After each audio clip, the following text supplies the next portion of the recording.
日嚟到咗中山嘅馬鞍島啊，睇一個咧比較熱門嘅一個豪宅小區嚇，就係我哋中興智慧城熱禧府呢個小區啦嚇。佢係一個中客用地嘅，有翻我哋住宅單位啦、公寓單位啦，以及寫字樓啦、酒店啦，同埋咧我哋一個商業綜合體嘅嚇。咁而家賣緊嘅主要嘅住宅面積咧係100平方，同埋咧117平方嘅，仲有咧我哋嘅公寓單位咧就係60到70平方嘅一個公寓嘅面積單位嚇。同埋我哋呢個小區咧門口咧300米就係我哋一個地鐵站啦，廣州嘅18號線延長線喺翻我哋呢一邊有個站點嘅。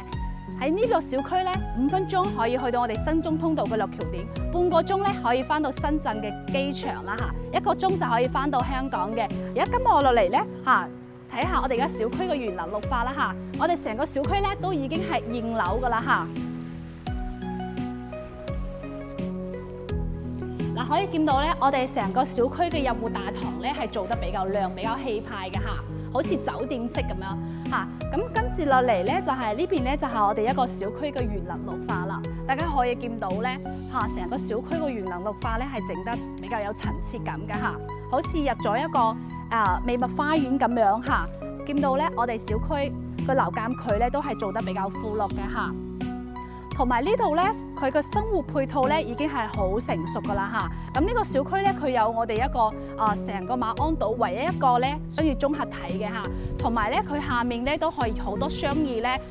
飲咖啡啦嚇，麥當勞啦，同埋酒店啦，以及我哋一啲餐飲食肆咧都全部已經係開業噶啦嚇。可以見到成個小區咧係整得比較靚、比較舒服嘅嚇。咁而家今次鏡頭咧，我上去睇下我哋一個示範單位先。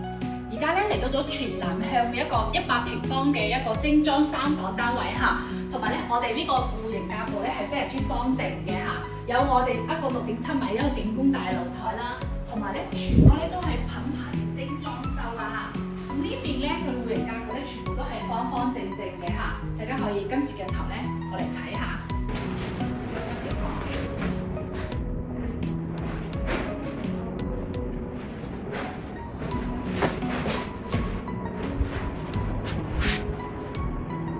就嚟到咗117平方嘅一個4房嘅單位啦嚇，南北對流雙陽台嘅。首先入翻嚟咧，呢度有個有戶花園嘅，你可以做翻一個工作室啦嚇。可以見到我哋成個客廳以及飯廳咧嘅格局咧都係非常之舒服嘅嚇，南北對流雙陽台嚇。咁再睇翻我哋裡面嘅休息區啦，每個房間咧都係方方正正嘅，使用率係相當高嘅嚇。同埋呢邊咧個生活配套係非常之成熟噶啦，而且咧都係學區房嚟嘅嚇，有我哋一個翠湖幼兒園啦，同埋到我哋一個香山中學咧一條龍嘅9年義務教育都係全部實現晒噶啦嚇。咁最後嚟到咗我哋嘅主人房啦，可以見到我哋主人房咧做得非常之舒服嚇，咁大嘅一個飄台咧都係全贈送嘅，望住小區嘅園林綠化嚇，同埋咧我哋呢邊咧都有一個衣帽間，同埋咧我哋一個主人房嘅套間嘅嚇。咁兩套單位咧，而家精裝交付咧，單價都係15,000到16,000蚊嘅1平方嘅。有興趣嘅朋友，聯繫 Lily 過嚟實地睇睇啦。